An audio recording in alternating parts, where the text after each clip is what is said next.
മോദിയുടെ പടിയിറക്കം സാധ്യമാകുന്ന ഈ തെരഞ്ഞെടുപ്പ് വളരെ നിർണായകമാണ്.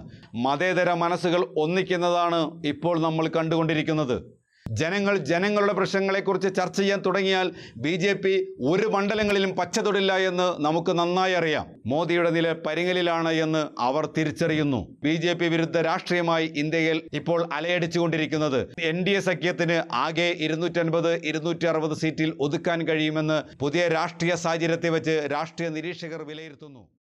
ഒരു ലോക്സഭാ തെരഞ്ഞെടുപ്പ് കൂടി നമ്മുടെ നാട്ടിൽ നടക്കാൻ പോവുകയാണ്. 18ാം ലോക്സഭാ തെരഞ്ഞെടുപ്പിലേക്ക് നമ്മൾ ഇറങ്ങുമ്പോൾ ലോകത്തിലെ ഏറ്റവും വലിയ ജനാധിപത്യ രാജ്യത്ത് നടക്കുന്ന ഏറ്റവും വലിയ ജനാധിപത്യ ഉത്സവമായി അത് മാറുകയാണ്.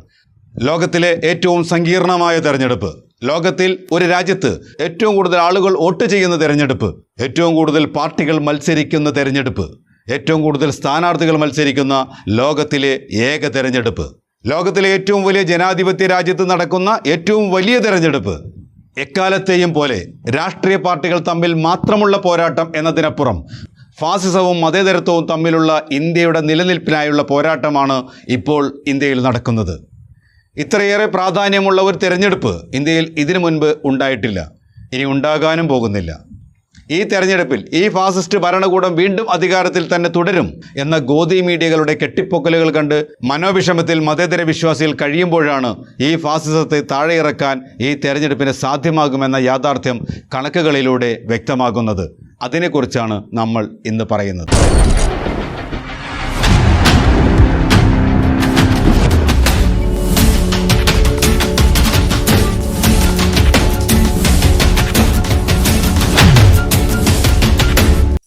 കപടദേശീയതയും നാളിതുവരെ കെട്ടിപ്പൊക്കിയ കാപട്യങ്ങളും ജനങ്ങൾ മനസ്സിലാക്കിയെന്ന് BJPക്ക് ഇപ്പോൾ തിരിച്ചറിയുന്നുണ്ട്.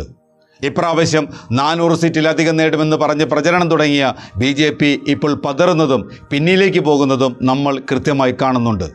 പ്രതിപക്ഷത്തിനെ ഒന്നടങ്കം നിശബ്ദരാക്കി, അവർക്ക് പ്രവർത്തിക്കാൻ പണമില്ലാതാക്കി, പ്രതിപക്ഷ നേതാക്കളെ ജയിലിലടച്ചും ഒറ്റയ്ക്ക് മത്സരിച്ച് ഒറ്റയ്ക്ക് വിജയിക്കാമെന്ന് തീരുമാനിച്ചെടുത്താണ് ഈ പതർച്ച BJPയും തിരിച്ചറിയുന്നത്. പുൽവാമയും ബാലാക്കോട്ടും പ്രധാന വിഷയമാക്കി മാറിയ കഴിഞ്ഞ ലോക്സഭാ തെരഞ്ഞെടുപ്പിൽ ചൗക്കിദാർ ചോർഹേ എന്ന പ്രചാരണത്തിൽ പ്രതിപക്ഷം തന്നെ പതറിപ്പോവുകയും ജനങ്ങൾ അനുഭവിച്ചുകൊണ്ടിരിക്കുന്ന ജീവൽ പ്രശ്നങ്ങൾ ചർച്ച ചെയ്യാതെ പോവുകയും വൈകാരികമായ ദേശീയ വികാരം പ്രചരിപ്പിക്കുകയും കൂടുതൽ നാളുകൾ കിട്ടിയാൽ കൂടുതൽ നല്ല ഭരണം കാഴ്ചവെക്കാൻ കഴിഞ്ഞേക്കും എന്ന പ്രചരണവും 2019-ൽ BJPയെ വീണ്ടും അധികാരത്തിലെത്തിച്ചു. 2019-ൽ 200ഓളം സീറ്റുകളിൽ BJPയും കോൺഗ്രസും നേർക്കുനേരെ പോരാടിയപ്പോൾ അതിൽ 185 സീറ്റിലധികം വിജയം BJPക്കായിരുന്നു. പുൽവാമ പോലെ ദേശീയ വർഗീയ വികാരം ഇളക്കിവിടാൻ കഴിയുന്ന പദ്ധതികൾ RSSന്റെ നേതൃത്വത്തിൽ അണിയറയിൽ തയ്യാറാക്കുന്നു എന്ന് മോദിയുടെ ഏറ്റവും വിശ്വസ്തനായിരുന്ന മുൻ കാശ്മീർ ഗവർണറുമായിരുന്ന സത്യപാൽ മാലിക്കിൻ്റെ വെളിപ്പെടുത്തൽ BJPയെ വെട്ടിലാക്കി. BJPയുടെ കുതന്ത്രങ്ങൾ പൊളിഞ്ഞത് അവിടെ മുതലാണ്. 2019-ൽ അതിദയനീയമായി പരാജയപ്പെട്ട കോൺഗ്രസിന് ഇനി ഒന്നും ചെയ്യാനില്ല എന്ന ഘട്ടത്തിലാണ് കോൺഗ്രസിൻ്റെ നേതൃത്വത്തിൽ ഇന്ത്യ എന്ന സഖ്യം രൂപം കൊണ്ടത്. രാജ്യത്തെ ജനങ്ങളുടെ ജീവൽ പ്രശ്നങ്ങൾ ഒന്നും തന്നെ ചർച്ച ചെയ്യപ്പെടാതിരിക്കാൻ രാജ്യത്തെ മുഖ്യധാരാ മാധ്യമങ്ങൾ ബോധപൂർവം ശ്രമിക്കുകയാണ്. പട്ടിണിയോ തൊഴിലില്ലായ്മയോ ചർച്ചയാകുന്നില്ല. സ്വതന്ത്ര ഇന്ത്യ കണ്ട ഏറ്റവും വലിയ അഴിമതിയായ ഇലക്ട്രൽ ബോണ്ട് ഒരു വട്ടമെങ്കിലും ചർച്ച ചെയ്യാൻ ഈ നോയിഡ മാധ്യമങ്ങൾ തയ്യാറായിട്ടില്ല. ഈ മീഡിയകൾക്കൊന്നും ഇന്ത്യയോ ഇവിടുത്തെ ജനങ്ങളോ അവരുടെ ജീവിത പ്രശ്നങ്ങളോ അല്ല പ്രധാനം എന്ന് വ്യക്തം. ജനാധിപത്യത്തിൻ്റെ 4ാം തൂണായ മാധ്യമങ്ങൾ പൂർണ്ണമായും ഫാസിസത്തിന് അടിമപ്പെട്ടു. മാധ്യമങ്ങളെല്ലാം തന്നെ ഉത്തരേന്ത്യയിലെ എല്ലാ മാധ്യമങ്ങളും BJPക്ക് അടിയറ വെച്ച് കഴിഞ്ഞു. മാധ്യമങ്ങൾ ഏതെങ്കിലും തരത്തിൽ ഭരണവിരുദ്ധ പ്രചരണം നടത്തുന്നു എന്ന് ഇനി പ്രതീക്ഷിക്കാനേ വകയില്ല. ഈ ഘട്ടത്തിലാണ് ഇക്കുറി 400 സീറ്റ് നേടുമെന്ന വാഗ്ദാനവുമായി മോദി ജനങ്ങളിലേക്ക് ഇറങ്ങുന്നത്. അതിന് പ്രചരണം കൊടുക്കാൻ ഈ മാധ്യമങ്ങൾ ബോധപൂർവം മത്സരിച്ചു.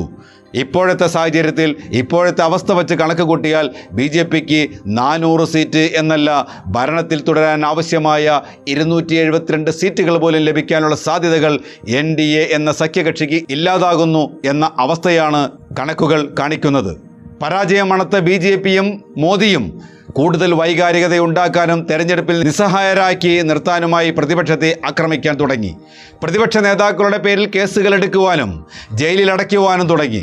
ഏറ്റവും വലിയ പ്രതിപക്ഷ കക്ഷിയായ കോൺഗ്രസിൻ്റെ ബാങ്ക് അക്കൗണ്ടുകൾ മരവിപ്പിക്കുകയും സാമ്പത്തികമായി അവരെ തളർത്താനും തുടങ്ങിയപ്പോൾ ഫാസിസത്തിൻ്റെ മുഖം കൂടുതൽ വികൃതമാകുന്നതാണ് രാജ്യം കാണുന്നത്.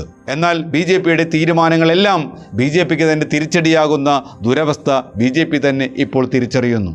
കമ്പനികളെയും മുതലാളിമാരെയും അന്വേഷണ ഏജൻസികൾ വഴി വരുതിയിൽ വരുത്തി അവരിൽ നിന്നും പണം ഈടാക്കുന്ന ഒരു രീതി, അതാണല്ലോ ഇലക്ട്രൽ ബോണ്ട്. അതുവഴി പണമുണ്ടാക്കുക മാത്രമല്ല ഇന്ത്യയിലെ അന്വേഷണ ഏജൻസികളുടെ പണിയെന്നും സംസ്ഥാനത്തിലെ ദേശീയ പ്രാദേശിക പാർട്ടി നേതാക്കളെ ഭീഷണിപ്പെടുത്തി പാർട്ടി പിളർത്തുന്നതും ഈ അന്വേഷണ സംഘത്തിന്റെ ചുമതലയാക്കി എന്ന് ജനങ്ങൾ മനസ്സിലാക്കി. BJP കരുതിയതുപോലെ ഭീഷണിപ്പെടുത്തി കൂറുമാറിയവരും മറുകണ്ഠം ചാടിയവരും BJPക്ക് വേണ്ടി ആത്മാർത്ഥമായി പണിയെടുക്കില്ല എന്നുകൂടെ BJP ഇപ്പോൾ തിരിച്ചറിയുന്നു. മറുകണ്ഠം ചാടിയവരൊന്നും ആത്മാർത്ഥമായി അല്ല BJPയെ പുലുകിയത് എന്നും BJP അധികാരത്തിൽ തുടരാൻ ഈ നേതാക്കൾ ആരും ആഗ്രഹിക്കുന്നില്ല എന്നും കൂടെ BJP മനസ്സിലാക്കാൻ തുടങ്ങുന്നു. ഹേമന്ത് സോറൻ എന്ന ജാർഖണ്ഡ് മുഖ്യമന്ത്രി അറസ്റ്റ് ചെയ്ത് ജയിലിൽ അടച്ചപ്പോഴും BJP പതറാതെ നിന്ന് പോർവിളി തുടർന്നു. എന്നാൽ കഴിഞ്ഞ മാർച്ച് 21 ഡൽഹി മുഖ്യമന്ത്രി അരവിന്ദ് കെജ്രിവാളിനെ അറസ്റ്റ് ചെയ്ത് ജയിലിൽ അടച്ചതോടെ BJP അടിതെറ്റി പതറി. ഇന്ന് വരെ രാജ്യം കാണാത്ത രാഷ്ട്രീയ പ്രതിരോധം രാജ്യത്ത് ഉയർന്നു. കെജ്രിവാളിനെ അറസ്റ്റ് ചെയ്താൽ 10 സീറ്റിൽ കൂടുതൽ നഷ്ടപ്പെടില്ല എന്നും ആ സീറ്റുകൾ തെക്കേ ഇന്ത്യയിൽ ഉണ്ടാക്കിയെടുക്കാമെന്നും 400ലേക്ക് എത്താൻ ആവശ്യമായ സീറ്റുകൾ പശ്ചിമ ബംഗാളിൽ നിന്നോ കിഴക്കൻ ഇന്ത്യയിൽ നിന്നോ വിജയിപ്പിച്ചെടുക്കാമെന്ന എല്ലാ കണക്ക് കൂട്ടലുകളും പിഴയ്ക്കുന്നതാണ് നമ്മൾ കാണുന്നത്. അധികാരത്തിൽ വന്നതിന് ശേഷം ആദ്യമായി BJP പതറുന്നതും പിന്നിലേക്ക് പോകുന്നതും നമ്മൾ കണ്ടു. കെജ്രിവാളിനെ അറസ്റ്റ് ചെയ്യാൻ എടുത്ത തീരുമാനം വളരെ തെറ്റായിരുന്നു എന്ന് BJPയും തിരിച്ചറിഞ്ഞു തുടങ്ങിയത് അപ്പോഴാണ്. മറ്റു പല നേതാക്കളെയും പാർട്ടി ചാടിക്കുകയോ അറസ്റ്റ് ചെയ്യുകയോ അല്ലെങ്കിൽ കേസെടുക്കുകയോ ചെയ്യുമ്പോൾ ഉണ്ടാകുന്നതിനേക്കാൾ വലിയ മാറ്റമൊന്നും അരവിന്ദ് കെജ്രിവാളിനെ അറസ്റ്റ് ചെയ്യുമ്പോൾ ഉണ്ടാകില്ല എന്ന് BJP കണക്കുകൂട്ടലുകൾ തെറ്റിച്ചുകൊണ്ടാണ് ഇന്ത്യ സഖ്യം മുന്നേറുന്നത്. അതുകൊണ്ട് തന്നെ മോദിയുടെ പടിയിറക്കം സാധ്യമാകുന്നു. പുതിയ സർവേകളും കണക്കുകളും അനുസരിച്ച് BJP അതിദയനീയമായ രീതിയിൽ പരാജയപ്പെടുമെന്നാണ് പറയുന്നത്. അത് വെറും ഒരു രാഷ്ട്രീയ അഭിപ്രായമല്ല, രാഷ്ട്രീയ പകപോക്കലുമല്ല. പരാജയപ്പെടുന്നതിനെക്കുറിച്ചുള്ള കണക്കുകൾ കൃത്യമായി തന്നെ പറയുന്നുണ്ട്. നമുക്ക് ആ കണക്കുകളിലൂടെ ഒന്ന് പോയി നോക്കാം. 2014-ലും 2019-ലും BJPക്ക് കിട്ടിയ സീറ്റുകളുടെ കണക്കുകൾ നമ്മൾ ആദ്യം മനസ്സിലാക്കി പോകാം. പിന്നീട് അതേ സംസ്ഥാനങ്ങളിലെ അതേ മണ്ഡലങ്ങളിലൊക്കെ എന്താണ് സംഭവിക്കുന്നത് എന്ന് നമുക്കൊന്ന് വിശകലനം ചെയ്ത് ഇപ്പോഴത്തെ അവസ്ഥ എന്താണെന്ന് കൂടി തിരിച്ചറിയുമ്പോൾ എനിക്കും നിങ്ങൾക്കും യാഥാർത്ഥ്യം ബോധ്യപ്പെടും. ഇന്ത്യയുടെ ഹൃദയഭൂമിയിലാണ് BJPക്ക് ഏറ്റവും സ്വാധീനമുള്ളത്. തെക്കേ ഇന്ത്യയിലും കിഴക്ക് വടക്കേ മേഖലകളിലും BJPയെ വെല്ലുവിളിക്കുന്ന രാഷ്ട്രീയമാണ് നിലനിൽക്കുന്നത്. ഇന്ത്യയിലെ 28 സംസ്ഥാനങ്ങളും 8 കേന്ദ്രഭരണ പ്രദേശങ്ങളും ഉൾപ്പെടുന്ന ലോക്സഭാ മണ്ഡലങ്ങളിൽ BJPക്ക് കിട്ടിക്കൊണ്ടിരുന്ന സീറ്റുകളും ഇനി ഈ 2024-ൽ എത്ര സീറ്റ് കിട്ടാം എന്നതിനെക്കുറിച്ചുമാണ് നമ്മൾ പറയാൻ പോകുന്നത്. ഇന്ത്യയിലെ സംസ്ഥാനങ്ങളിൽ BJPക്ക് ഏറ്റവും സ്വാധീനമുള്ളതും സ്വാധീനം കുറവുള്ളതും BJP വെല്ലുവിളി നേരിടുന്നതുമായ സംസ്ഥാനങ്ങളുമായി നമുക്ക് ഇതിനെ 3ആയി തരംതിരിക്കാം. BJPക്ക് ഏറ്റവും ശക്തിയുള്ള സംസ്ഥാനങ്ങളുടെ ലിസ്റ്റുകളാണ് നമ്മൾ പറയുന്നത്. ഈ ഏറ്റവും ശക്തിയുള്ള സംസ്ഥാനങ്ങൾ എന്ന് പറയുന്നത് 80%-ലധികം കൂടുതൽ വിജയസാധ്യതകൾ ഉള്ള സംസ്ഥാനങ്ങൾ എടുത്തിട്ടാണ് BJPക്ക് ശക്തിയുള്ള സംസ്ഥാനങ്ങൾ എന്ന് നമ്മൾ പറയുന്നത്. BJPക്ക് ശക്തി കുറവുള്ള സംസ്ഥാനങ്ങളുടെയും കേന്ദ്രഭരണ പ്രദേശങ്ങളുടെയും ലിസ്റ്റുകളാണ് നമ്മൾ ആദ്യം പറയുന്നത്. ആൻഡമാൻ ലോകസഭാ മണ്ഡലം. ആൻഡമാനിൽ ഒരു ലോകസഭാ മണ്ഡലമാണ് ആകെയുള്ളത്. 2014-ൽ ആൻഡമാനിലെ ഈ മണ്ഡലത്തിൽ വിജയിച്ചത് BJPയാണ്. 2019-ൽ വിജയിക്കാൻ BJPക്ക് സാധിച്ചില്ല. 2024-ലും അവർക്ക് ഇവിടെ വിജയിക്കാൻ സാധിക്കില്ല. ആന്ധ്രാപ്രദേശിൽ 25 ലോകസഭാ മണ്ഡലങ്ങളാണ് ആകെയുള്ളത്. അതിൽ 2014-ൽ 2 മണ്ഡലങ്ങളിൽ വിജയിച്ച BJPക്ക് 2019-ലെ BJP തരംഗത്തിൽ ഒരു മണ്ഡലത്തിൽ പോലും വിജയിക്കാൻ സാധ്യമായില്ല. അവിടെ 1% താഴെ മാത്രമാണ് BJPക്ക് വോട്ട് ഷെയർ ഉള്ളത്. അതുകൊണ്ട് തന്നെ 2024-ൽ BJPക്ക് ആന്ധ്രാപ്രദേശിൽ ഒരു സീറ്റ് പോലും ലഭിക്കാനുള്ള സാധ്യത ഇല്ല. ചണ്ഡീഗഡ്, ഒരു സീറ്റാണ് ചണ്ഡീഗഡിലുള്ളത്. 2014-ലും 2019-ലും ഈ സീറ്റിൽ വിജയിച്ചത് BJPയാണ്. എങ്കിലും 2024-ൽ BJPക്ക് വിജയിക്കാനുള്ള സാധ്യതയില്ല. ചണ്ഡീഗഡ് മേയർ ഇലക്ഷനിൽ നടത്തിയ തിരിമറിയും അട്ടിമറിയും ജനാധിപത്യ വിരുദ്ധമായ പ്രവർത്തനങ്ങളുടെ ചതികളെക്കുറിച്ചുള്ള വിവരങ്ങളും ബഹുമാനപ്പെട്ട സുപ്രീം കോടതിയുടെ ഇടപെടലുകളും ലോകം മുഴുവൻ കണ്ടതാണ്. മേയർ ഭരണം ഇന്ത്യ സഖ്യം പിടിച്ചെടുത്തു. ഈ വിഷയത്തിൽ വലിയ രീതിയിലുള്ള ജനരോഷം അവിടെയുണ്ട്. അതുകൊണ്ട് തന്നെ ഈ 2024 ചണ്ഡീഗഡിൽ BJPക്ക് വിജയിക്കാൻ കഴിയില്ല. ദാദർ നഗർ ഹവേലിയിൽ 2 ലോക്സഭാ മണ്ഡലങ്ങളുണ്ട്. 2014-ലും 2019-ലും ഓരോ സീറ്റിൽ BJP ആണ് വിജയിച്ചിട്ടുള്ളത്. അതുകൊണ്ട് തന്നെ ഇപ്രാവശ്യം അവിടെ ആ ഒരു സീറ്റ് നിലനിർത്താനാണ് സാധ്യത. 2024-ൽ അങ്ങനെ തന്നെ തുടരും. ഒരു സീറ്റ് BJPക്ക് ലഭിക്കും. ഗോവയിൽ 2 ലോക്സഭാ മണ്ഡലങ്ങളാണ് നിലവിലുള്ളത്. 2014 2 സീറ്റിലും BJP വിജയിച്ചു എങ്കിലും 2019-ൽ ഒരു സീറ്റ് വിജയിക്കാനേ BJPക്ക് സാധിച്ചിട്ടുള്ളൂ. 2024-ൽ ഒരു സീറ്റിൽ പോലും വിജയിക്കാൻ BJPക്ക് കഴിയില്ല. കാരണം അവിടെ കോൺഗ്രസും ആം ആദ്മി പാർട്ടിയും തമ്മിൽ സഖ്യത്തിലാണ്. ഇന്ത്യ സഖ്യവുമുണ്ട്. 25% വോട്ടുള്ള UPA, 5% വോട്ടുള്ള തൃണമൂൽ കോൺഗ്രസും 5% വോട്ടുള്ള ആം ആദ്മി പാർട്ടിയും ഒന്നിച്ചു നിന്നുള്ള സഖ്യത്തിലാണ്. അതുകൊണ്ട് തന്നെ അവിടെ 2 സീറ്റും ഇപ്രാവശ്യം BJPക്ക് ലഭിക്കില്ല. ലഡാക്ക് ഒരു ലോക്സഭാ മണ്ഡലമാണ് ലഡാക്കിലുള്ളത്. 2014-ലും 2019-ലും BJP ആണ് വിജയിച്ചത്. ഇക്കുറിയും 2024-ലും BJP തന്നെയാണ് വിജയിക്കാനുള്ള സാധ്യത. കേരളം 20 ലോക്സഭാ മണ്ഡലങ്ങളാണ് കേരളത്തിലുള്ളത്. 2014-ലോ 2019-ലോ BJPക്ക് വിജയിക്കാൻ സാധിക്കാത്ത സംസ്ഥാനമാണ്. 2024-ലും കാര്യമായ മാറ്റങ്ങളില്ലാതെ തന്നെ തുടരും. കേരളത്തിൽ ഒരു സീറ്റ് നേടാൻ BJPക്ക് ഇക്കുറിയും സാധിക്കില്ല. ലക്ഷദ്വീപിൽ ഒരു ലോക്സഭാ മണ്ഡലമാണ് ആകെയുള്ളത്. 2014-ലും 2019-ലും BJPക്ക് ആ സീറ്റിൽ വിജയിക്കാൻ സാധിച്ചിട്ടില്ല. 2024-ലും BJPക്ക് വിജയിക്കാൻ സാധിക്കില്ല. മണിപ്പൂർ 2 ലോക്സഭാ മണ്ഡലങ്ങളാണ് മണിപ്പൂരിലുള്ളത്. 2014-ൽ BJPക്ക് 2 മണ്ഡലങ്ങളിലും വിജയിക്കാൻ സാധിച്ചില്ല. 2019-ൽ ഒരു മണ്ഡലത്തിൽ വിജയിക്കാൻ സാധിച്ചു. ഇന്നത്തെ മണിപ്പൂരിൻ്റെ രാഷ്ട്രീയ പശ്ചാത്തലത്തിൽ BJP ഭരിക്കുന്ന സംസ്ഥാനമാണെങ്കിലും ഒറ്റ ലോക്സഭാ സീറ്റിൽ പോലും 2024-ൽ BJPക്ക് ജയിക്കാൻ കഴിയില്ല. മേഘാലയയിൽ 2 ലോക്സഭാ മണ്ഡലങ്ങളുണ്ട്. 2 ലോക്സഭാ മണ്ഡലങ്ങളിലും 2014-ലും 2019-ലും BJPക്ക് വിജയിക്കാൻ സാധിച്ചിട്ടില്ല. 2024-ലും അത് സാധിക്കില്ല. BJP അവിടെ വിജയിക്കില്ല. മിസോറാമിൽ ഒരു ലോക്സഭാ മണ്ഡലമാണ് ആകെയുള്ളത്. 2014-ലും 2019-ലും മിസോറാമിലും വിജയിക്കാൻ BJPക്ക് സാധിച്ചിട്ടില്ല. 2024-ലും അത് കഴിയില്ല. നാഗാലാൻഡിൽ ഒരു ലോക്സഭാ മണ്ഡലമാണ് ആകെയുള്ളത്. 2014-ലും 2019-ലും BJPക്ക് വിജയിക്കാൻ കഴിഞ്ഞിട്ടില്ല. 2024-ലും അത് സാധിക്കില്ല. പോണ്ടിച്ചേരിയിൽ ഒരു ലോക്സഭാ മണ്ഡലമാണ് ആകെയുള്ളത്. 2014-ലും 2019-ലും പോണ്ടിച്ചേരിയിൽ വിജയിക്കാൻ BJPക്ക് സാധിച്ചിട്ടില്ല. 2024-ലും അതിന് കഴിയില്ല. സിക്കിമിൽ ഒരു ലോക്സഭാ മണ്ഡലമാണ് ആകെയുള്ളത്. 2014-ലും 2019-ലും BJPക്ക് വിജയിക്കാൻ സാധിച്ചിട്ടില്ല. 2024-ലും അത് കഴിയില്ല. തമിഴ്നാട് 39 ലോക്സഭാ മണ്ഡലങ്ങളാണ് തമിഴ്നാട്ടിലുള്ളത്. 2014-ൽ ഒരു സീറ്റിൽ വിജയിക്കാൻ സാധിച്ചുവെങ്കിലും 2019-ൽ അത് നിലനിർത്താൻ സാധിച്ചില്ല. തമിഴ്നാട്ടിൽ BJPക്ക് 5% വോട്ടുണ്ടെങ്കിലും 2019-ൽ ഒരു സീറ്റ് പോലും വിജയിക്കാൻ BJPക്ക് കഴിയില്ല. 2024-ൽ BJPക്ക് ഒരു സീറ്റ് പോലും വിജയിക്കാൻ തമിഴ്നാട്ടിൽ കഴിയില്ല. BJPക്ക് ഏറ്റവും സ്വാധീനമുള്ള സംസ്ഥാനങ്ങളുടെ ലിസ്റ്റുകൾ എടുക്കുമ്പോൾ BJPക്ക് ഏറ്റവും ശക്തിയുള്ള സംസ്ഥാനങ്ങളുടെ ലിസ്റ്റുകളാണ് നമ്മൾ ഇനി പറയുന്നത്. അരുണാചൽ പ്രദേശിൽ 2 ലോക്സഭാ മണ്ഡലങ്ങളാണ് ഉള്ളത്. 2014-ൽ BJPക്ക് ഒരു സീറ്റാണ് ഉണ്ടായിരുന്നത്. 2019-ൽ അത് 2 സീറ്റായിട്ട് വർദ്ധിപ്പിക്കുന്നുണ്ട്. 2024-ലും BJP അതിൽ തന്നെ നിൽക്കാനുള്ള സാധ്യതയുണ്ട്. 2 സീറ്റ് BJPക്ക് ലഭിക്കും. ഡൽഹിയിൽ 7 ലോക്സഭാ മണ്ഡലങ്ങളുണ്ട്. 2014-ലും 2019-ലും ഡൽഹിയിലെ മുഴുവൻ സീറ്റുകളിൽ വിജയിക്കാൻ BJPക്ക് സാധിച്ചിട്ടുണ്ട്. എന്നാൽ 2024-ലെ അവസ്ഥ അങ്ങനെ ആയിരിക്കില്ല. ഇന്ത്യ അലയൻസിൻ്റെ ഭാഗമായി അവിടെ ആം ആദ്മി പാർട്ടിയും കോൺഗ്രസും തമ്മിൽ സഖ്യമുണ്ടാക്കിയാണ് മത്സരിക്കുന്നത്. അതുകൂടാതെ ഈ കഴിഞ്ഞ മാർച്ചിൽ ആം ആദ്മി പാർട്ടിയുടെ നേതാവും ഡൽഹി മുഖ്യമന്ത്രിയുമായ അരവിന്ദ് കെജ്രിവാളിനെ അറസ്റ്റ് ചെയ്ത് ജയിലിലടച്ചത്.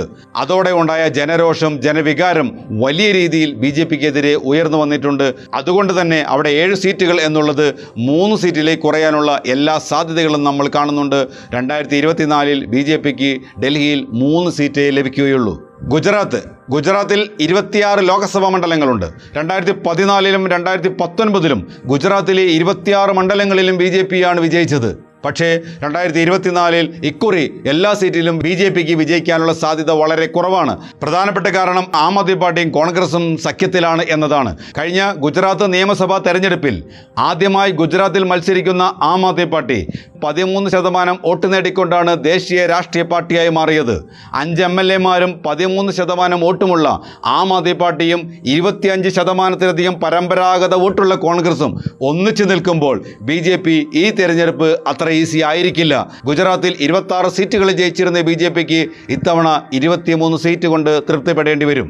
ഹിമാചൽ പ്രദേശിൽ 4 ലോക്സഭാ മണ്ഡലങ്ങളുണ്ട്. 2014-ലും 2019-ലും ലോക്സഭാ തെരഞ്ഞെടുപ്പിൽ BJP-യാണ് ഈ 4 സീറ്റ് വിജയിച്ചിരുന്നത്. എന്നാൽ ഇക്കുറി അവിടെ കോൺഗ്രസിന്റെ പ്രവർത്തനം വളരെ വ്യത്യസ്തമാവുന്ന രീതിയിൽ മുന്നേറിക്കൊണ്ടിരിക്കുകയാണ്. കോൺഗ്രസ് ഭരിക്കുന്ന ഈ ഘട്ടത്തിൽ അവിടെ BJP 2 സീറ്റിൽ കൂടുതൽ ജയിക്കാനുള്ള ഒരു സാധ്യതയും നിലനിൽക്കുന്നില്ല. കർണാടകയിൽ 28 ലോക്സഭാ മണ്ഡലങ്ങളാണ് ആകെയുള്ളത്. BJP-ക്ക് ഏറ്റവും കൂടുതൽ സ്വാധീനമുള്ള ഒരു തെക്കൻ സംസ്ഥാനം കൂടിയാണ് കർണാടക. 2014-ൽ 17 സീറ്റുകൾ ഉണ്ടായിരുന്ന BJP 2019 ആയപ്പോൾ അത് 25 സീറ്റായിട്ട് വർദ്ധിപ്പിക്കാൻ കഴിഞ്ഞിട്ടുണ്ട്. പക്ഷേ ഇക്കുറി BJP-ക്ക് യാത്ര അത്ര എളുപ്പമാകില്ല. കാരണം കോൺഗ്രസ് അതിശക്തമായ രീതിയിൽ അവിടെ തിരിച്ചു വന്നിരിക്കുന്നു. ന്യൂനപക്ഷ സമുദായങ്ങൾ തങ്ങളുടെ പൊതുശത്രുവിനെ കൃത്യമായി തിരിച്ചറിയുകയും പ്രതികരിക്കുകയും ചെയ്യുന്ന സംസ്ഥാനം കൂടിയാണ് കർണാടക. നിലവിലെ രാഷ്ട്രീയ സാഹചര്യത്തിൽ കർണാടകയിൽ 25 സീറ്റ് എന്നുള്ളത് 12 സീറ്റായിട്ട് BJP-ക്ക് കുറയാനാണ് സാധ്യത. മധ്യപ്രദേശിൽ 29 ലോക്സഭാ മണ്ഡലങ്ങളുണ്ട്. 2014-ൽ BJP-ക്ക് 27 സീറ്റുകളിൽ വിജയിക്കാൻ കഴിഞ്ഞു. 2019 ആയപ്പോൾ അത് 28 സീറ്റുകളായിട്ട് വിജയിക്കാനും കഴിഞ്ഞു. 40% വോട്ടുള്ള കോൺഗ്രസ് വീണ്ടും അതിശക്തമായി തിരിച്ചുവരവ് നടത്തുന്ന ഈ ഘട്ടത്തിൽ 2024-ൽ BJP-ക്ക് 26 സീറ്റ് കിട്ടാനാണ് സാധ്യത. രാജസ്ഥാനിൽ 25 ലോക്സഭാ മണ്ഡലങ്ങളാണ് ആകെയുള്ളത്. 2014-ൽ 25 മണ്ഡലങ്ങളിലും BJP വിജയിച്ചിരുന്നു. 2019 ആയപ്പോൾ അത് 24 മണ്ഡലങ്ങളിലായി. കോൺഗ്രസിൽ നിന്ന് കഴിഞ്ഞ വർഷം സംസ്ഥാന ഭരണം തിരിച്ചുപിടിക്കാൻ BJP-ക്ക് കഴിഞ്ഞുവെങ്കിലും BJP-യുടെ നില രാജസ്ഥാനിൽ അത്ര സുരക്ഷിതമല്ല. അയോധ്യ കാർഡ് ഇറക്കി മോദി നേരിട്ട് പലകുറി രാജസ്ഥാനിൽ ഇതിനകം തന്നെ പ്രചരണ രംഗത്ത് ഉള്ളത് അതുകൊണ്ടാണ്. 2024-ൽ BJP-ക്ക് 20 ലോക്സഭാ മണ്ഡലങ്ങളായി കുറയാനാണ് സാധ്യത. ത്രിപുരയിൽ 2 ലോക്സഭാ മണ്ഡലങ്ങളാണ് ആകെയുള്ളത്. 2014-ലെ ലോക്സഭാ തെരഞ്ഞെടുപ്പിൽ ത്രിപുരയിലെ ഒരു സീറ്റ് പോലും നേടാൻ BJP-ക്ക് കഴിഞ്ഞിരുന്നില്ല. എന്നാൽ 2019 ആകുമ്പോൾ ത്രിപുരയിലെ 2 ലോക്സഭാ മണ്ഡലങ്ങളിലും BJP വിജയിക്കുകയും ചെയ്തു. 2024-ൽ എത്തുമ്പോൾ അതിൽ ഒരു സീറ്റ് നഷ്ടപ്പെടാനാണ് സാധ്യത, ഒരു സീറ്റ് നിലനിർത്താനും സാധ്യതയുണ്ട്. ഉത്തരാഖണ്ഡിൽ 5 സീറ്റുകളാണ് ആകെയുള്ളത്. 2014-ലും 2019-ലും 5-ൽ 5 സീറ്റും BJP വിജയിച്ചതാണ്. 2024-ൽ ഉത്തരാഖണ്ഡിൽ 3 സീറ്റിൽ മാത്രമേ BJP-ക്ക് വിജയിക്കാൻ സാധിക്കുകയുള്ളൂ. 5 സീറ്റിൽ 2 എണ്ണം നഷ്ടപ്പെടാനുള്ള സാധ്യത നിലനിൽക്കുന്നു. ഹരിയാനയിൽ 10 ലോക്സഭാ മണ്ഡലങ്ങളുണ്ട്. 2014-ൽ 7 ലോക്സഭാ മണ്ഡലങ്ങളിൽ വിജയിച്ച BJP 2019-ൽ എത്തുമ്പോൾ ഹരിയാനയിലെ 10-ൽ 10 മണ്ഡലങ്ങൾ വിജയിച്ചുകൊണ്ടാണ് അധികാരത്തിലേക്ക് എത്തുന്നത്. എന്നാൽ അതിനുശേഷം ഹരിയാനയിൽ ആം ആദ്മി പാർട്ടിക്കുണ്ടായ വളർച്ച വളരെ വലുതാണ്.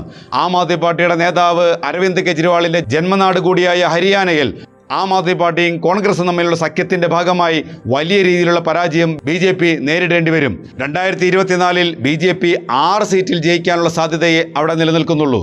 ഉത്തർപ്രദേശ് ഇന്ത്യയിൽ ഏറ്റവും കൂടുതൽ ലോക്സഭാ മണ്ഡലങ്ങളുള്ള ഏറ്റവും വലിയ സംസ്ഥാനമാണ് ഉത്തർപ്രദേശ്. 80 ലോക്സഭാ മണ്ഡലങ്ങളാണ് ഉത്തർപ്രദേശിലുള്ളത്. അതിൽ 2014-ൽ 71 ലോക്സഭാ മണ്ഡലങ്ങളിൽ വിജയിച്ച് കയറിയാണ് BJP അധികാരത്തിലേക്ക് എത്തുന്നത്. എന്നാൽ പുൽവാമയും രാമക്ഷേത്രവും കത്തിനിന്ന 2019-ൽ 62 മണ്ഡലങ്ങളിൽ വിജയിക്കാനേ BJPക്ക് സാധിച്ചിട്ടുള്ളൂ. അതിന് കാരണം യോഗി ആദിത്യനാഥുമായുള്ള BJPയുടെ ആന്തരിക രാഷ്ട്രീയ പോരുകളാണ്. 2024 ആകുമ്പോൾ അയോധ്യയെ മുന്നിൽ വയ്ക്കാനുണ്ടെങ്കിലും അത് തീവ്ര വോട്ടായി മാറാനുള്ള സാധ്യതയില്ലെന്ന് വിദഗ്ധർ വിലയിരുത്തുന്നു. ഇവിടെ കഴിഞ്ഞ പ്രാവശ്യത്തെ വിജയം ആവർത്തിക്കാനാണ് BJPക്ക് സാധ്യത. ഉത്തർപ്രദേശിൽ 80 ലോക്സഭാ മണ്ഡലങ്ങളിൽ 62 സീറ്റ് മാത്രമേ 2024-ൽ BJPക്ക് കരസ്ഥമാക്കാൻ സാധ്യമാകൂ. ഇത്രയുമാണ് BJPക്ക് ഏറ്റവും ശക്തമായ സംസ്ഥാനങ്ങളിൽ നിന്ന് കിട്ടാൻ പോകുന്ന സീറ്റുകളുടെ കണക്ക്. അടുത്തത് നമ്മൾ നോക്കുന്നത് BJP ഏറ്റവും വെല്ലുവിളി നേരിടുന്ന സംസ്ഥാനങ്ങളിലെ കണക്കുകളാണ്. അസമിൽ 14 ലോക്സഭാ മണ്ഡലങ്ങളാണ് ആകെയുള്ളത്. 2014-ൽ 5 മണ്ഡലങ്ങളിൽ BJP വിജയിച്ചു. 2019 എത്തുമ്പോൾ അത് 9 മണ്ഡലങ്ങളായി ഉയർത്താനും BJPക്ക് സാധിച്ചിട്ടുണ്ട്. എന്നാൽ 2024 എത്തുമ്പോൾ അതിശക്തമായ ഭരണവിരുദ്ധ വികാരം നിലനിൽക്കുന്നത് BJPക്ക് തിരിച്ചടിയാകും. രാഹുൽ ഗാന്ധിയുടെ ഭാരത് ജോഡോ ന്യായ് യാത്രയ്ക്ക് അസമിൽ ലഭിച്ച വൻ സ്വീകാര്യതയും കണക്കിലെടുക്കുമ്പോൾ 2024-ൽ BJPക്ക് 7 സീറ്റുകളായി ചുരുങ്ങുമെന്നാണ് കണക്കുകൾ പറയുന്നത്.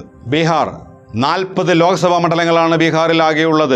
2014-ൽ 22 ലോക്സഭാ മണ്ഡലങ്ങളാണ് BJP വിജയിച്ചത് എങ്കിൽ 2019-ൽ അനുകൂലമായ തരംഗമുണ്ടായിരുന്നിട്ടും BJPക്ക് 17 മണ്ഡലങ്ങളിലേക്ക് ഒതുങ്ങേണ്ടി വന്നു. ബീഹാറിൽ നിതീഷ് കുമാറിൻ്റെ കൂടെയുള്ള കാലുമാറ്റവും ഭരണവിരുദ്ധ വികാരവും ഒരുമിച്ചിറങ്ങുമ്പോൾ ബീഹാറിൽ സീറ്റുകൾ കുറയാനാണ് സാധ്യത. ഇന്ത്യ മുന്നണിക്ക് രൂപം നൽകുകയും പിന്നീട് അതിൽ നിന്നിറങ്ങിപ്പോയി ശത്രുപാളയത്തിൽ എത്തിയതിന് ജനം ശക്തമായ മറുപടി നിതീഷ് കുമാറിന് നൽകുമെന്നാണ് രാഷ്ട്രീയ നിരീക്ഷകർ കണക്ക് കൂട്ടുന്നത്. അതുകൊണ്ട് തന്നെ 2024 ബീഹാറിൽ BJPക്ക് 10 സീറ്റിൽ ഒതുങ്ങും. ഛത്തീസ്ഗഡിൽ ആകെ 11 ലോക്സഭാ മണ്ഡലങ്ങളുണ്ട്. 2014 10 സീറ്റുകളാണ് BJPക്ക് ലഭിച്ചത്. 2019 അത് 9 സീറ്റുകളായി. ഈ വർഷം അത് 7 സീറ്റിലേക്ക് എത്തുകയും ചെയ്യും. കാശ്മീർ 5 ലോക്സഭാ മണ്ഡലങ്ങളാണ് ജമ്മു കാശ്മീരിൽ ആകെയുള്ളത്. 2014 3 മണ്ഡലങ്ങളിലാണ് BJP വിജയിച്ചത്. 2019 2 മണ്ഡലങ്ങളായി അത് ചുരുങ്ങി. ഇപ്രാവശ്യം 1 സീറ്റ് മാത്രമേ BJPക്ക് വിജയിക്കാനുള്ള സാധ്യത നിലനിൽക്കുന്നുള്ളൂ. ജാർഖണ്ഡ് 14 ലോക്സഭാ മണ്ഡലങ്ങളാണ് ജാർഖണ്ഡ് സംസ്ഥാനത്തിലുള്ളത്. അതിൽ 2014 12 മണ്ഡലങ്ങളിൽ BJP വിജയിച്ചിരുന്നു. 2019 ആകുമ്പോൾ 11 മണ്ഡലങ്ങളായി. ഇപ്രാവശ്യം അത് വലിയ രീതിയിലുള്ള കുറവുകൾ സംഭവിക്കും. കാരണം ഹേമന്ത് സോറൻ എന്ന മുഖ്യമന്ത്രിയെ അറസ്റ്റ് ചെയ്ത് ജയിലിൽ അടച്ചതിൻ്റെ വലിയ രാഷ്ട്രീയ വികാരം സംസ്ഥാനം മുഴുവൻ നിലനിൽക്കുന്നു. അതുകൂടാതെ രാഷ്ട്രീയ രംഗത്ത് പ്രവർത്തനത്തിൻ്റെ മുന്നിലേക്ക് കടന്നു വന്ന ഹേമന്ത് സോറൻ്റെ ഭാര്യ കൽപ്പന സോറൻ ശക്തമായ രാഷ്ട്രീയ ഇടപെടലുകളും പ്രവർത്തനങ്ങളും BJPയുടെ സീറ്റുകൾ വലിയ രീതിയിൽ കുറയ്ക്കും. 2024 ജാർഖണ്ഡിൽ 5 സീറ്റിലേക്ക് BJP ചുരുങ്ങേണ്ടി വരും. മഹാരാഷ്ട്ര 48 ലോക്സഭാ മണ്ഡലങ്ങളാണ് മഹാരാഷ്ട്രയിലുള്ളത്. 2014 22 ലോക്സഭാ മണ്ഡലങ്ങളിൽ BJP വിജയം നേടുകയും 2019 അത് 21 മണ്ഡലങ്ങളാവുകയും ചെയ്തു. 2024 വലിയ രീതിയിലുള്ള രാഷ്ട്രീയ തിരിച്ചടികൾ BJPക്ക് ഉണ്ടാകും. ശിവസേനയെയും NCPയെയും പിളർത്തി അതിൻ്റെ ഓരോ ഭാഗങ്ങളെ കൂടെ നിർത്താൻ ശ്രമിക്കുന്നുണ്ട് എങ്കിലും അത് വലിയ രീതിയിൽ തിരിച്ചടിയാണ് ഉണ്ടാവുക. EDയെയും CBIയെയും പോലെയുള്ള അന്വേഷണ ഏജൻസികളെ ഉപയോഗിച്ച് രാഷ്ട്രീയ പാർട്ടികളെ ഭിന്നിപ്പുണ്ടാക്കി അത് 2 രാഷ്ട്രീയ പ്രസ്ഥാനങ്ങളാക്കി പിളർത്തി ഓരോ വിഭാഗത്തെയും കൂടെ നിർത്തുകയും ചെയ്യുന്ന ആ രാഷ്ട്രീയ വിരോധത്തെ കൂടെ നിൽക്കുന്നവർ പോലും എതിർക്കുന്നുണ്ട് എന്നുള്ളതാണ് തിരിച്ചറിയുന്നത്. അതുകൊണ്ട് തന്നെ ഇത്തവണ മഹാരാഷ്ട്രയിൽ BJPക്ക് വലിയ രീതിയിലുള്ള അടിതെറ്റും. 12 സീറ്റിൽ കൂടുതൽ BJPക്ക് കിട്ടാനുള്ള ഒരു സാധ്യതയും മഹാരാഷ്ട്രയിൽ നിലവിലില്ല. ഒറീസയിൽ 21 ലോക്സഭാ മണ്ഡലങ്ങളുണ്ട്. അതിൽ 2014 1 സീറ്റിൽ മാത്രമാണ് BJPക്ക് വിജയിക്കാൻ സാധിച്ചത് എങ്കിൽ 2019 എത്തുമ്പോൾ 8 സീറ്റിൽ വിജയിക്കാൻ BJPക്ക് കഴിഞ്ഞിട്ടുണ്ട്. 2024 എത്തുമ്പോൾ അത് 5 സീറ്റിലേക്ക് കുറയാനുള്ള സാധ്യതയാണ് നിലനിൽക്കുന്നത്. പഞ്ചാബിൽ 13 ലോക്സഭാ മണ്ഡലങ്ങളുണ്ട്. 2014 2019 2 മണ്ഡലങ്ങളിലാണ് BJPക്ക് വിജയിക്കാനായത്. പഞ്ചാബ് ഭരിക്കുന്നത് ഇപ്പോൾ ആം ആദ്മി പാർട്ടിയാണ്. ആം ആദ്മി പാർട്ടിയും കോൺഗ്രസും തമ്മിൽ പല സംസ്ഥാനങ്ങളിലും സഖ്യമുണ്ടെങ്കിലും പഞ്ചാബിൽ അവർ സഖ്യത്തിലല്ല മത്സരിക്കുന്നത്. എന്നിരുന്നാൽ പോലും ആം ആദ്മി പാർട്ടിയുടെ നേതാവ് അരവിന്ദ് കെജ്രിവാളിനെ അറസ്റ്റ് ചെയ്ത് ജയിലിൽ അടച്ചതിനുള്ള രാഷ്ട്രീയ വികാരം വലിയ രീതിയിൽ പ്രതിഫലിക്കും. നിലവിലുള്ള 2 സീറ്റ് കൂടെ പഞ്ചാബിൽ BJPക്ക് നഷ്ടപ്പെടാനാണ് സാധ്യത. തെലങ്കാനയിൽ 17 ലോക്സഭാ മണ്ഡലങ്ങളുണ്ട്. 2014 BJPക്ക് 1 മണ്ഡലത്തിൽ മാത്രമാണ് വിജയിക്കാൻ സാധിച്ചത് എങ്കിൽ 2019 എത്തിയപ്പോൾ അത് 4 മണ്ഡലങ്ങളിൽ വിജയിക്കാൻ അവർക്ക് കഴിഞ്ഞിട്ടുണ്ട്. എന്നാൽ ഇക്കുറി ആ വിജയം പോലും ആവർത്തിക്കാൻ കഴിയില്ല. 3 സീറ്റിലേക്ക് കുറയുമെന്നാണ് കണക്കുകൾ പറയുന്നത്. BJP വിരുദ്ധ വികാരം നിലനിൽക്കുന്നതൊപ്പം തന്നെ കവിതയുടെ അറസ്റ്റും വലിയ രീതിയിലുള്ള മോദി വിരോധം അവിടെ നിലനിൽക്കുന്നുണ്ട്. അതുകൊണ്ട് തന്നെ 3 സീറ്റിൽ കൂടുതൽ കിട്ടാനുള്ള ഒരു സാധ്യതയും തെലങ്കാനയിൽ BJPക്കില്ല. വെസ്റ്റ് ബംഗാൾ ഏറ്റവും രാഷ്ട്രീയ പ്രാധാന്യമുള്ള സംസ്ഥാനങ്ങളിൽ ഒന്നാണ് വെസ്റ്റ് ബംഗാൾ. 42 ലോക്സഭാ മണ്ഡലങ്ങളാണ് വെസ്റ്റ് ബംഗാളിലുള്ളത്. 2014 2 സീറ്റ് മാത്രം വിജയിച്ച BJP 2019 എത്തിയപ്പോൾ 18 സീറ്റിൽ വിജയിക്കാൻ കഴിഞ്ഞു. ഇക്കുറി BJP വലിയ മുന്നേറ്റം പ്രതീക്ഷിക്കുന്ന 35 സീറ്റിലധികം നേടാൻ കഴിയുമെന്ന് പ്രതീക്ഷിക്കുന്ന പശ്ചിമ ബംഗാൾ BJPക്കൊപ്പം നിൽക്കില്ല എന്നാണ് കണക്കുകൾ പറയുന്നത്. അവിടെ ഇന്ത്യ സഖ്യമില്ലെങ്കിലും ശക്തമായ BJP വിരുദ്ധ വികാരം നിലനിൽക്കുന്നു. അതുകൊണ്ട് തന്നെ പശ്ചിമ ബംഗാളിൽ ഇത്തവണ BJPക്ക് കാലിടറുന്ന കാഴ്ച നമ്മൾ കാണേണ്ടി വരും. 8 സീറ്റിൽ കൂടുതൽ BJPക്ക് പശ്ചിമ ബംഗാളിൽ കിട്ടാനുള്ള ഒരു സാധ്യതയുമില്ല. BJPക്ക് കുറവ് സ്വാധീനമുള്ള സംസ്ഥാനങ്ങളിലെ കണക്കുകൾ ഇങ്ങനെയാണ്. ആകെയുള്ള മണ്ഡലങ്ങൾ 100. 2014 ഈ സംസ്ഥാനങ്ങളിൽ BJPക്ക് ആകെ ലഭിച്ചത് 9 സീറ്റ്.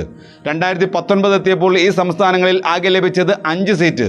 2024 ഇതേ സംസ്ഥാനങ്ങളിൽ BJPക്ക് ലഭിക്കാൻ സാധ്യതയുള്ളത് 2 സീറ്റ് മാത്രം. BJPക്ക് ഏറ്റവും ശക്തമായ ഏറ്റവും കൂടുതൽ സീറ്റുകൾ ലഭിക്കുന്ന സംസ്ഥാനങ്ങളിലെ കണക്കുകൾ ഇങ്ങനെയാണ്. ആകെ 218 ലോക്സഭാ മണ്ഡലങ്ങൾ. 2014 ഈ സംസ്ഥാനങ്ങളിൽ ആകെ BJPക്ക് ലഭിച്ചത് 190 സീറ്റുകൾ. 2019 ഈ സംസ്ഥാനങ്ങളിൽ BJPക്ക് ആകെ ലഭിച്ച സീറ്റ് 195. ഇതേ സംസ്ഥാനങ്ങളിൽ 2024 BJPക്ക് ലഭിക്കാൻ സാധ്യതയുള്ള സീറ്റുകൾ 160. ഏതാണ്ട് 35 സീറ്റിന്റെ കുറവ് BJPയുടെ ശക്തി കേന്ദ്രങ്ങളിൽ സംഭവിക്കുമെന്നാണ് കണക്കുകൾ പറയുന്നത്. BJP ഏറ്റവും വെല്ലുവിളി നേരിടുന്ന സംസ്ഥാനങ്ങളെ കണക്ക് നോക്കുമ്പോൾ ആകെ മണ്ഡലങ്ങൾ 225. 2014 ഈ സംസ്ഥാനങ്ങളിൽ ആകെ BJPക്ക് ലഭിച്ച സീറ്റുകൾ 80. 2019 ആകുമ്പോൾ ഈ സംസ്ഥാനങ്ങളിൽ ആകെ BJPക്ക് ലഭിച്ച സീറ്റ് 103. 2024 ഇതേ സംസ്ഥാനങ്ങളിൽ നിന്ന് BJPക്ക് ലഭിക്കാൻ സാധ്യതയുള്ള സീറ്റുകൾ 64 മാത്രം. 2014 സംബന്ധിച്ച് 2019 BJPക്ക് കൂടുതൽ സീറ്റുകൾ ലഭിച്ചത് BJP വെല്ലുവിളി നേരിടുന്ന സംസ്ഥാനങ്ങളിൽ നിന്നാണ്. BJPയുടെ ഏറ്റവും ശക്തമായ സംസ്ഥാനങ്ങളിൽ നിന്നല്ല. ഏറ്റവും ശക്തമായ സംസ്ഥാനങ്ങളിൽ നിന്ന് 2024 എത്തുമ്പോൾ സീറ്റുകൾ വർദ്ധിക്കാനല്ല, കുറയാനാണ് ഉള്ളത്. ഈ സംസ്ഥാനങ്ങളിൽ നിന്നുള്ള 2024 30-35 സീറ്റുകൾ കുറയാനുള്ള സാധ്യതയാണ് നിലനിൽക്കുന്നത്. BJPക്ക് സ്വാധീനമില്ലാത്ത സംസ്ഥാനങ്ങളിൽ നിന്ന് എന്തായാലും BJPക്ക് സീറ്റുകൾ ഉണ്ടാകാനും പോകുന്നില്ല. BJP വെല്ലുവിളി നേരിടുന്ന സംസ്ഥാനങ്ങളിൽ നിന്ന് 2014 23 സീറ്റിൻ്റെ വർധനവാണ് 2019 ഉണ്ടായത്.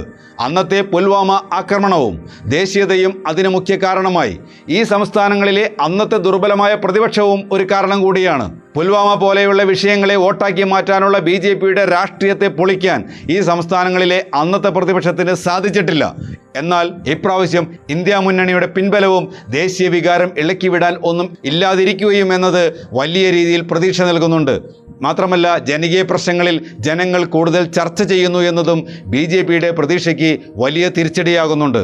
അമ്പലങ്ങളും പള്ളികളും വർഗീയതയും ധ്രുവീകരണവും അല്ലാതെ ജനങ്ങളുടെ പ്രശ്നങ്ങളെക്കുറിച്ച് ചർച്ച ചെയ്യാൻ തുടങ്ങിയാൽ BJP ഒരു മണ്ഡലങ്ങളിലും പച്ച തൊടില്ല എന്ന് നമുക്ക് നന്നായി അറിയാം. 543 ലോക്സഭാ മണ്ഡലങ്ങളിൽ 2024 BJP ജയിക്കാൻ പോകുന്നത് 220-230 സീറ്റുകളിലായിരിക്കും. ഘടകകക്ഷികളെല്ലാം കൂടെ ചേർന്ന് 30-35 സീറ്റുകളായിരിക്കും കിട്ടാൻ പോകുന്നത്. NDA സഖ്യത്തിന് ആകെ കിട്ടാൻ പോകുന്നത് 250-260 സീറ്റുകളായിരിക്കും എന്ന് സാരം. NDA സഖ്യത്തിന് ആകെ 250-260 സീറ്റിൽ ഒതുക്കാൻ കഴിയുമെന്ന് പുതിയ രാഷ്ട്രീയ സാഹചര്യത്തെ വെച്ച് രാഷ്ട്രീയ നിരീക്ഷകർ വിലയിരുത്തുന്നു. 400 സീറ്റിന് മുകളിലേക്ക് BJP പോകുമെന്ന് കൂകി നടന്ന ഗോദി മീഡിയകൾ തന്നെ ഇപ്പോൾ തിരുത്തി പറഞ്ഞു തുടങ്ങിയിരിക്കുന്നു. മോദിയുടെ നില പരിങ്ങലിലാണ് എന്ന് അവർ തിരിച്ചറിയുന്നു. BJPയുടെ പതനത്തിൻ്റെ പുതിയ സർവേകൾ നിരന്തരം പുറത്തു വന്നുകൊണ്ടിരിക്കുന്നു. പള്ളികളെക്കാളും അമ്പലങ്ങളെക്കാളും മതങ്ങളെക്കാളും മോദി പ്രഭാവത്തെക്കാളും വലുതാണ് ജീവിത പ്രശ്നമെന്ന് മനസ്സിലാക്കിയ ജനങ്ങളോടൊപ്പം മതേതര മനസ്സുകൾ ഒന്നിക്കുന്നതാണ് ഇപ്പോൾ നമ്മൾ കണ്ടുകൊണ്ടിരിക്കുന്നത്. ഈ രാഷ്ട്രീയ സാഹചര്യങ്ങൾ ഇവിടെ ഇങ്ങനെ സൃഷ്ടിച്ചതും മോദി തന്നെയാണ്. പണം കൊണ്ടും അധികാരം കൊണ്ടും പ്രതിപക്ഷ പാർട്ടികളെയും നേതാക്കളെയും ഇല്ലായ്മ ചെയ്യാം, ഒഴിവാക്കാം എന്ന തെറ്റായ ധാരണയാണ് BJP വിരുദ്ധ രാഷ്ട്രീയമായി ഇന്ത്യയിൽ ഇപ്പോൾ അലയടിച്ചുകൊണ്ടിരിക്കുന്നത്. മോദിയുടെ പടിയിറക്കം സാധ്യമാകുന്ന ഈ തെരഞ്ഞെടുപ്പ് വളരെ നിർണായകമാണ്. 10 വർഷക്കാലം നീണ്ടുനിന്ന മോദി എന്ന ഏകാധിപതിയുടെ ഭരണം അവസാനിക്കാൻ പോവുകയാണ്. ഇന്ത്യയിൽ നടക്കുന്ന ഫാസിസ ഭരണം അവസാനിപ്പിക്കണം. ഇന്ദിരാഗാന്ധി നടപ്പിലാക്കിയ അടിയന്തരാവസ്ഥയ്ക്ക് ശേഷം ഇതുപോലെ ഒരു ഭരണം ഉണ്ടായിട്ടില്ല. ഈ രാജ്യത്തെ തിരിച്ചു പിടിക്കാൻ നമ്മൾ ഓരോരുത്തർക്കും ബാധ്യതയുണ്ട്.